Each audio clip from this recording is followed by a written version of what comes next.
네, 오늘 이유빈 학생 나오셔서 오늘 말씀을 봉독해 주시겠습니다.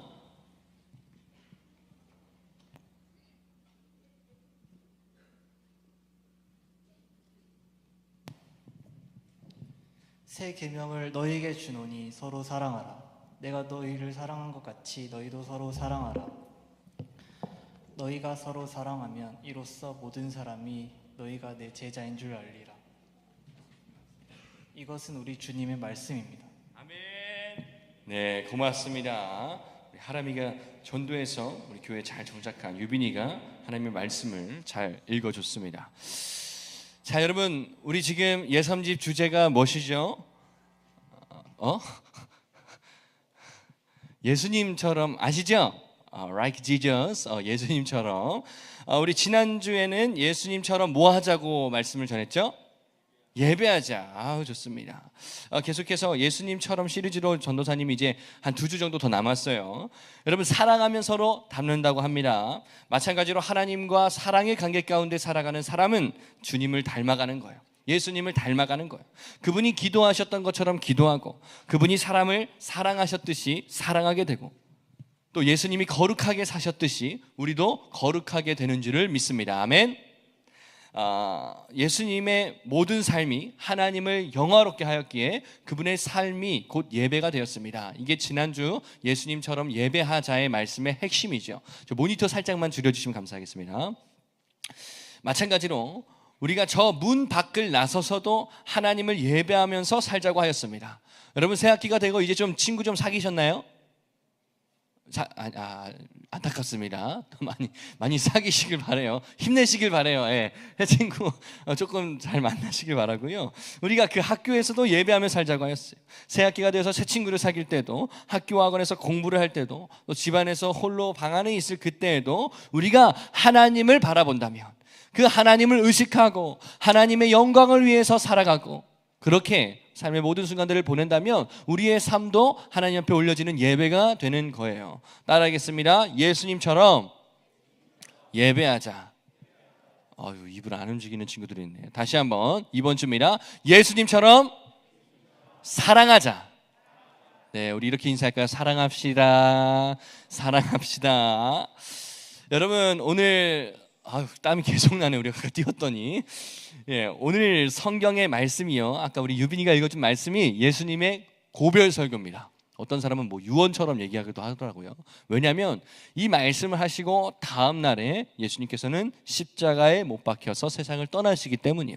그런데 그 전날에 오늘 이 요한복음 13장에 예수님이 제자들을 불러 놓으시고 이렇게 말씀하시는 것의 핵심이 뭐냐 들어봤더니 바로 서로 사랑하라라는 가르침이었어요. 생각해 볼까요? 이제 시간이 조금만 흐르면 이 제자들에게 예수님에게 끔찍한 일이 벌어질 겁니다. 제자들은 군사들이 막 다가오는 그 발소리에 벌벌 떨 것이고, 자신들이 죽기까지 따르겠다고 고백했던 그 예수님을 면전 앞에서 배신하고 도망가 버려요. 예수님이 당하실 일들은 말할 것도 없지요. 사람들에게 더러운 죄인 취급을 당하고 모진 고문을 받고 그 고난의 길, 십자가의 길로 들어서게 됩니다. 그런데 예수님은 그 모든 일을 아셨지만, 나에게 벌어질 일, 지금 나와 함께하고 있는 제자들이 나한테 행할 일들을 다 알고 계셨지만 그 전날 가운데 경고하시지 않으세요. 겁을 주지 않으세요. 왜 그럴 거냐고 묻지 않으세요. 책망하지 않으세요. 오히려 이렇게 말씀하시는 거예요. 너희가 서로 사랑하여야 한다. 사랑하면 무엇이 가장 먼저 떠오르십니까? 전도사님이 사랑하면 무엇이 가장 먼저 떠오를까요? 제 아내도 떠오르고 하나님도 떠오르고 여러분도 떠오를 것 같아요. 이 사랑 이야기가 너무 익숙해가지고 어쩌면 진부하게 들릴지 모르겠어요. 세상은요, 종종 사랑에도 끝이 있다고 말하고 또 사랑에도 실패가 있다고 그렇게 노래를 합니다. 그런데 예수님이 말씀하시는 그 사랑도 그럴까? 예수님이 우리한테 주셨던 그 사랑도, 지금도 우리 가운데 부어지고 있는 사랑도 과연 그 세상이 노래하고 말하는 사랑과 비슷할까 한번 생각해 보세요. 얼마 전에 유행했던 노래 하나 가사가 있습니다. 힙합보다 사랑보다 돈. 이렇게 막 춤추면서 항상 동안 밈이 돼가지고 엄청 사람들이 챌린지를 했는데, 힙합보다 사랑보다 돈, 이게 뜻이 뭘까요? 그 뒤에 가사가 이래요. 자기가 가난해서 그 여자가 떠났으니 난 이제 돈이나 벌겠다. 왜? 돈이 있으면 하나도 안 외로워. 돈이 있으면 하나도 서럽지 않아. 돈이 중요해. 그런데 이 말조차 틀리면 나 이제 어떻게 살아? 라는 그 되게 슬픈 노래인데, 계속 돈이 좋다고 돈이 있으면 외롭지 않다고 말하지만 이 사람이 결국 계속 노래하는 게 뭘까? 선생님한 고민을 봤는데 진짜 원하는 건 결국 사랑이에요. 사랑. 그 돈은 사랑에 실패한 자신을 위로한 수단일 뿐, 그것이 아무리 많아도, 아무리 돈을 많이 벌어도 그 공허한 마음을 채울 수 없어요. 그래서 돈 계속 노래하지만 굉장히 서글퍼요. 이렇게 우리가 흔히 듣는 노래 속에 나타나는 사랑, 또 우리가 넷플릭스나 유튜브나 뭐 여러 가지 것들로 보는 그 드라마에서 나오는 그 설렘 가득한 사랑, 그것과 다르게 예수님의 사랑, 하나님이 날 사랑하신다고? 여러분, 이거는 그다지 뭐 우리한테 자극을 주지 않는 것 같아요. 오히려 너무 안전해 보여가지고 재미없어 느껴질 때가 있다라는 거예요. 그런데 예수님은 오늘 말씀 가운데 내가 너희한테 새로운 계명을 줄게. 헌 것이 아니야, 옛 것이 아니야. 새로운 사랑의 방법을, 새로운 사랑을 알려줄게. 그 의미를 우리한테 알려주신다라는 거예요. 오늘 말씀 34절의 말씀인데요, 우리 34절의 말씀 함께 읽어볼까요? 시작. 새 계명을 너희에게 주노니 서로 사랑하라.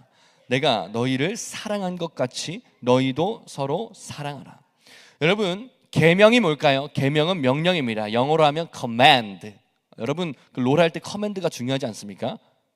전 잘 모르긴 하지만 왜 이것이 새로운 계명일까? 왜냐하면 여러분 구약 성경을 보세요. 사랑하라는 말이 거기도 있어요, 없어요? 있어요. 엄청 많아요. 옛 계명은 이렇습니다. 신명기 6장 4절에서 5절의 말씀 우리 함께 읽어볼게요. 시작. 이스라엘아 들으라. 우리 하나님 여호와는 오직 유일한 여호와이시니 너는 마음을 다하고 뜻을 다하고 힘을 다하여 내 하나님 여호와를 사랑하라. 아멘.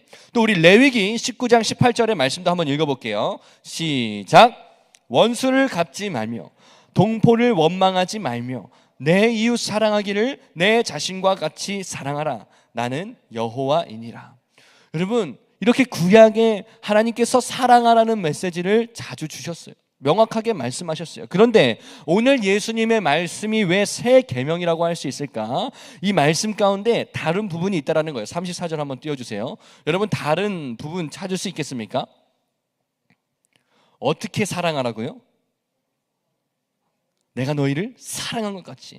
그러니까 옛날에는 네 몸과 같이 다른 사람을 사랑해야 돼, 사랑해야 돼, 이런 말씀이 나오는데 34절에는 내가 너희를 사랑한 것 같이, 내가 너희를 사랑한 것 같이 너희도 서로 사랑하여라. 예수님이요, 진정한 그 사랑의 모범이 되어주셨어요. 하나님께서 주신 명령을 거부했던 이스라엘에게 있어서 하나님의 사랑은 실패한 거였어요. 하나님을 사랑한다고 말은 했지만 그 마음은 우상을 쫓아갔고 육신의 정욕을 쫓아갔고 하나님이 가증스럽게 여기는 것들을 쫓아 살았다라고요. 사랑에 실패했어요.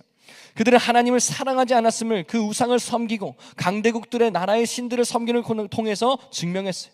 또 이웃도 사랑하지 못했어요. 하나님이 주신 그 소중한 말씀, 이 말씀을 지켜서 하나님을 사랑하는 너의 모습과 마음을 주님 앞에 드려라고 했던 그 주님이 주신 말씀을 가지고 이웃을 판단했어요. 너 왜 이렇게 살지 못해? 너 왜 이렇게 하나님 앞에 예배드리지 못해? 막 이렇게 해서 남들을 서로 정죄하면서 그 사랑할 자격 없는 사람들을 자꾸만 이렇게 넌 사랑할 자격 없어, 사랑받을 자격 없어, 이렇게 남들을 계속 판단했다고. 그런데 예수님이 보여주신 사랑은 어떠한 사랑이었나요? 죄인을 거부하셨나요? 죄인을 쫓아내셨나요? 아니요, 오히려 죄인을 찾아오신 사랑이었어요. 여러분, 죄인이라는 말은 이런 말로 번역할 수 있을 것 같아요. 사랑에 실패한 사람, 사랑에 실패한 사람, 하나님과의 관계 가운데 실패한 사람, 하나님의 사랑을 실패한 사람. 그런데 그 진정한 사랑을 거부하고 눈에 보이는 욕망을 따라갔던 죄인들을 직접 찾아오셨어요. 그 하나님이 직접 찾아오셨어요. 그분이 예수님으로 육신을 입고 이 땅 가운데 오신 것이지요. 지금 예수님께서는 자신을 다음 날이면 버릴 것을 다 알고도 그 제자들에게 사랑을 말씀하십니다. 끝까지 그 제자들을 사랑하신 거예요. 자, 보세요. 요한복음 13장 1절의 말씀입니다. 1절의 말씀 우리 함께 읽어볼게요. 시작. 유월절 전에 예수께서 자기가 세상을 떠나 아버지께로 돌아가실 때가 이른 줄 아시고 세상에 있는 자기 사람들을 사랑하시되 끝까지 사랑하시니라. 아멘. 따라하겠습니다. 끝까지 사랑합시다. 제자들을 끝까지 사랑하셨대요. 이게 요한복음 13장 1절에 나오는 말씀이에요. 여러분, 하나님이 우리들을 어떻게 사랑하셨다고요? 끝까지 사랑하셨대요. 우리는 사랑의 끝이 있다라고 생각해요. 세상이 말하는 사랑, 세상이 노래하는 것들은 사랑에 실패하거나 사랑의 끝을 경험한 사람들이 그 아픔과 어려움들을 막 노래하고 보여주는 거예요. 그런데 예수님의 사랑은 끝이 없대요. 아무런 자격도 없는 사람인데, 아무런 소망이 없는 죄인인데, 그런 나 같은 사람을 예수님은 포기하지 않으시고 우리를 끝까지 사랑하셨어요. 세상처럼 공부를 잘하면 사랑해 주는 게 아니에요. 집안 형편이 괜찮으면 주목해서 너희들을 보는 게 아니야. 내가 좀 예쁘고 잘생기고 남들보다 자랑할 만한 재능이 있어서 하나님이 우리를 사랑하신 게 아니라 무조건 조건이 없는 상황에서, 자격이 없는 상황에서 하나님이 우리를 사랑하셨다는 그 사실을 우리는 기억해야 돼요. 그래서 35절의 말씀에 이렇게 나옵니다. 너희가 서로 사랑하면 이로써 모든 사람이 너희가 내 제자인 줄을 알리라. 주님이 우리를 어떻게 사랑하셨는지 우리가 바로 알아야지 서로 사랑할 수 있음을 기억하십시오. 예수님은 우리의 병든 그 사랑관을 고치십니다. 대가를 요구하는 사랑, 그것은 사랑이 아니에요. 잠깐 불타오르다가 꺼져버리는 사랑, 그건 진정한 사랑이 아니에요. 내 약한 모습을 보이게 되면 이용해버리거나 떠나버리는 사랑이 아니에요. 가면을 쓰고 만나는 사랑이 아니에요. 오히려 그 하나님의 사랑, 예수님의 사랑은 나의 가장 취약한 부분, 나의 가장 부끄러운 부분을 보여드릴 때 진정한 평안과 안심이 우리 가운데 부어진다라는 겁니다. 그래서 그분의 사랑은, 예수님의 사랑은 평안합니다. 예수님의 사랑은 우리에게 한없이 낮아지신 사랑이었습니다. 우리가 아직 죄인 되었을 때 그분이 우리를 사랑하셨다라는, 먼저 사랑하셨다라는 그 말씀처럼 그분 앞에서는 우리의 수치심도 녹아지는 거예요. 우리의 자격지심도, 열등감도, 죄책감도 녹아지는 거예요. 어디서? 그 십자가 앞에서. 나를 위해서 자기의 목숨을 버리신 예수님 앞에서 그 모든 부정적인 감정들이, 나조차도 나 스스로를 사랑할 수 없었던, 용서할 수 없었던 그 감정들이, 그 마음들이 그 십자가 앞에서 녹아진다라는 겁니다. 우리는 손해보지 않는 사랑을 하고 싶어해요. 얻는 게 있을 때 사랑하고 싶어해요. 그러나 예수님은 우리의 외모를 본 것이 아니에요. 우리의 형편을 본 것이 아니에요. 우리의 조건을 본 것이 아니에요. 그런 것을 따지지 않으셨어요. 여러분, 정말 그 사랑을 경험했습니까? 이미 우리 가운데 이루어지고 있는 그 사랑을 여러분은 정말 알고 있냐라는 거예요. 전도사님은 그리스도인의 어떤 그 평생의 사명이 곧 하나님의 사랑을 전하는 삶을 살아는 거라고 생각해요. 산다는 거. 전도사님만, 목사님만, 선교사님만 그렇게 사는 것이 아니라 예수님의 사랑을 경험한 자들의 반응이 뭐냐? 예수님의 사랑을 경험한 사람들은요, 그 사랑을 전하는 삶보다 귀한 게 없어요. 왜? 나를 이렇게 사랑하신 그 하나님이 저 사람도 사랑하시기 때문이에요. 여러분이 중등마을 공동체 안에서 여러분이 서로 기억해야 될 게 있어요. 나를 위해서 십자가에 달려 죽으신 예수님이 저 사람도 그렇게 사랑하셨어요. 저 사람을 위해서도 십자가에 달려 죽으셨어요. 우리가 그 사랑을 안다면, 그리고 순간마다 그 사랑을 경험하고 살아간다면요, 우리가 용서할 수 있어요. 억울한 일 많아도 그거 하나님 앞에서 해결할 수 있어요. 왜? 이 세상에서 가장 억울한 분은 예수님이거든. 이 세상에서 가장 손해본 사람은 예수님이거든.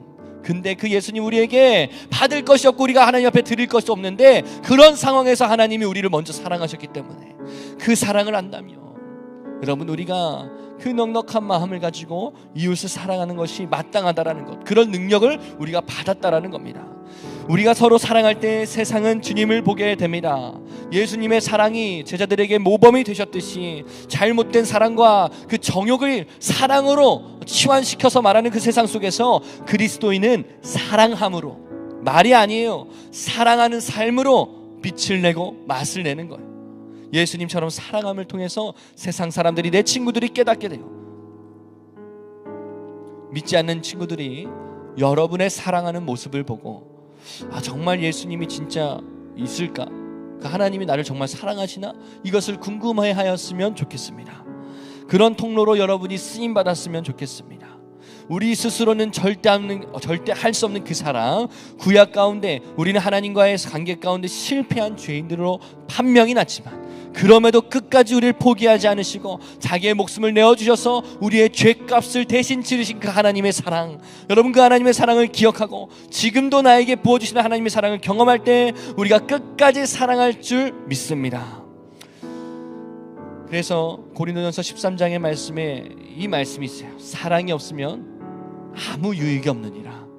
대단한 믿음이 있어도, 뛰어난 봉사, 거기서 어떻게 표현하냐면요, 네 몸을 불사르게 내어줄지라도, 그렇게 헌신을 해도 사랑이 없으면 아무 유익이 없을 거야, 이렇게 말해요. 사랑하지 않으면 예수님의 제자가 아니라는 것으로 우리가 오늘 말씀을 들을 수도 있어요. 그러니 여러분 기억하십시오. 우리가 그 순간순간마다 마음에 어려움이 듣고 저 사람이 미워 죽겠고 하나님이 원망스럽고 그럴 때마다 우리가 돌아가야 할 지점은 단 한 곳이요, 그 십자가. 그리고 그 하나님을, 그 예수님을 날마다 말씀과 기도 가운데 바라보게 되면요, 그 하나님의 사랑 이야기가 마치 동화나 우솝 이야기처럼 그 옛날에 나한테 부어졌던 어떤 옛날 이야기가 아니라 오늘 또 우리에게 순간마다, 아니 순간이 아니라 끊임없이 부어지고 있는 하나님의 사랑임을 경험할 겁니다. 여러분 학교에서 기도해 보세요.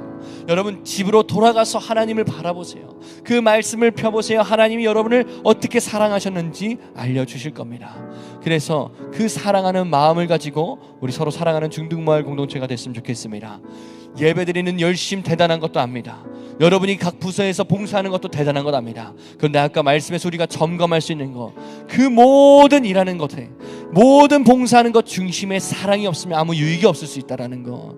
사랑하는 마음으로 하는가? 전도사님도 매주마다 주일과 교회 행사들을 준비하다가 보면 그 하나님의 사랑을 잊어버릴 때가 너무나 많아요.